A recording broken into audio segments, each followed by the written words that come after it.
ఆ మాజీ ఎమ్మెల్యే మరోసారి తన మార్కు రాజకీయం చేయబోతున్నారా? ప్రస్తుతం తాను ఇన్ఛార్జిగా ఉన్న నియోజకవర్గం నుంచి పోటీ చేసే ప్రసక్తి లేదని వైసీపీ పెద్దలకు చెప్పేశారా? ఇప్పుడు పార్టీ ఏం చేయబోతోంది? ఓకే అని చెప్పి ఆయన కోరుకున్న నియోజకవర్గం తిరిగిచ్చేస్తుందా, లేక మీ సేవలిక చాలు అంటుందా? ఎవరైనా ఏంటి ఆయన చుట్టూ అల్లుకున్న స్టోరీ? Let's watch.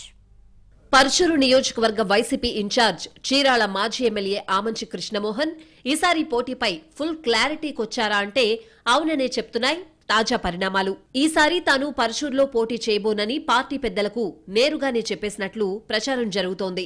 అధిష్టానం సూచనలతో ఐపాక్ ప్రతినిధులు కొత్త అభ్యర్థుల వేట కూడా మొదలుపెట్టినట్లు తెలిసింది. చీరాల నుంచి పర్చూరుకు మారినప్పటి నుంచి ఆమంచి వ్యవహారం కాస్త అటూ ఇటూగా ఉన్నా ఈ మధ్యనే సెట్ అవుతోందని అనుకుంటున్నారు. కానీ సడన్ గా గేరు మార్చిన కృష్ణమోహన్ నేనక్కడ పోటీ చేయబోనని చెప్పడంతో అయోమయంలో ఉందట వైసీపీ అగ్రనాయకత్వం. కాంగ్రెస్ పార్టీలో మాజీ సీఎం రోసయ్య శిష్యుడిగా రాజకీయ ప్రస్థానం ప్రారంభించిన ఆమంచి తర్వాత పార్టీ మారారు. 2019 ఎన్నికలకు ముందు టీడీపీ నుంచి వైసీపీలో చేరి చీరాల అభ్యర్థిగా పోటీ చేసి ఓడిపోయారాయన. తర్వాతి పరిణామాల్లో చీరాల ఎమ్మెల్యే కరణం బలరాం వైసీపీకి మద్దతు తెలపడం, ఆ తర్వాత వైసీపీ ఇన్ఛార్జ్ బాధ్యతలు ఆయన కుమారుడు కరణం వెంకటేష్ కు అప్పగించడం, పార్టీ గెలుపు కోసం ఆమంచిని పర్చూరు వెళ్లాలని అధిష్టానం సూచించడం చకచకా జరిగిపోయాయి. అప్పట్లో అయిష్టంగానే పర్చూరు వెళ్లిన మాజీ ఎమ్మెల్యే తాజాగా అనుచరులతో మీటింగ్ పెట్టి తాను చీరాల నుంచే పోటీకి సిద్ధంగా ఉన్నట్టు చెప్పారట. గాయ్స్, ఈ రోజు మీకొక మంచి విషయం చెప్పాలనుకుంటున్నాను. డెల్టా శ్రీహరి పంచతులసి నీళ్లు తాగిన ప్రతిసారి గ్లాస్ నీళ్లలో ఒక చుక్క డెల్టా శ్రీహరి పంచతులసి కలుపుకుని తాగండి. నీటిని నేచురల్ గా ఆల్కలైన్ చేసి యాంటీ ఆక్సిడెంట్స్ అభివృద్ధి చేయడంలో సహాయపడుతుంది. డెల్టా శ్రీహరి పంచతులసి ఇప్పుడు అన్ని మెడికల్ షాపుల్లో లభిస్తుంది.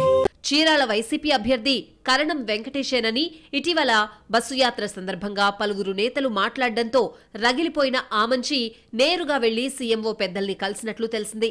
తాను పరుచూరు వెళ్లే సమయంలో ఈసారి చీరాలను కరణం కుటుంబానికి కాకుండా మరొకరికి ఇస్తామని హామీ ఇచ్చారని, ఇప్పుడిదేం ప్రచారమని అడిగినా అట్నుంచి పెద్దగా స్పందన లేదట. దాంతో ఇంకా అసహనానికి గురైన ఆమంచి నేరుగా సన్నిహితులతో మీటింగ్ పెట్టి తాను చీరాల నుంచే పోటీ చేస్తానని, సిద్ధంగా ఉండాలని చెప్పినట్లు సమాచారం. అలాగే అధిష్టానానికి కూడా తాను పర్చూరు నుంచి పోటీ చేయబోనని సంకేతాలు పంపడంతో పార్టీ పెద్దలు ప్రత్యామ్నాయం కోసం వెతుకుతున్నట్లు ప్రచారం జరుగుతోంది. నియోజకవర్గానికి చెందిన గొట్టిపాటి భరత్తో ఇప్పటికే సీఎం జగన్ మాట్లాడినట్టు చెప్పుకుంటున్నారు. దర్శి సిట్టింగ్ ఎమ్మెల్యే వేణుగోపాల్ కు ఆసక్తి ఉంటే పర్చూరు నియోజకవర్గానికి పంపిస్తామని చెప్పినా ఆయన సుముఖంగా లేరట. మరోవైపు ఒంగోలుకు చెందిన వ్యాపారవేత్త కంది రవిశంకర్, పరుచూరు నియోజకవర్గానికే చెందిన ఎన్ఆర్ఐ రామాంజనేయులు పేర్లు కూడా పరిశీలనలో ఉన్నట్టు తెలిసింది. అలాగే సోషల్ ఇంజనీరింగ్ లో భాగంగా కాపు అభ్యర్థి కోసం వెతుకుతున్నట్లు కూడా చెప్తున్నాయి పార్టీ వర్గాలు.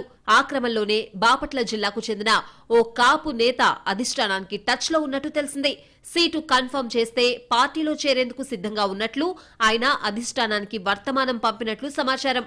2014లో ఇండిపెండెంట్ గా పోటీ చేసిన ఆమంచి ప్రచార సమయంలో గెలిచిన తర్వాత టీడీపీలోకొస్తానని ఆ పార్టీ వారికి, వైసీపీలోకొస్తానని వాళ్లకు చెప్పి ఇరు పార్టీల అసమ్మతుల మద్దతుతో గెలిచారు. తిరిగి ఇప్పుడు అదే ఫార్ములాను ఉపయోగించాలని అనుకుంటున్నట్లు ఆయన సన్నిహితుల సమాచారం. అయితే ఈసారి కృష్ణమోహన్ సోదరుడు ఆమంచి స్వాములు జనసేనలో యాక్టివ్గా ఉన్నారు. పార్టీ అవకాశమిస్తే చీరాల నుంచి పోటీకి సిద్ధమవుతున్నారట ఆయన. దీంతో జనసేన తరపున ఆమంచి స్వాములు పోటీ చేస్తే పరిస్థితులు ఎలా ఉంటాయి? చీరాలలో ఆమంచి వెంట నడిచేదెవరు? అసలైన వ్యూహం ఏంటన్నది ఆసక్తిగా మారింది. చీరాల రాజకీయాలు ఏ టర్న్ తీసుకుంటాయో చూడాలి.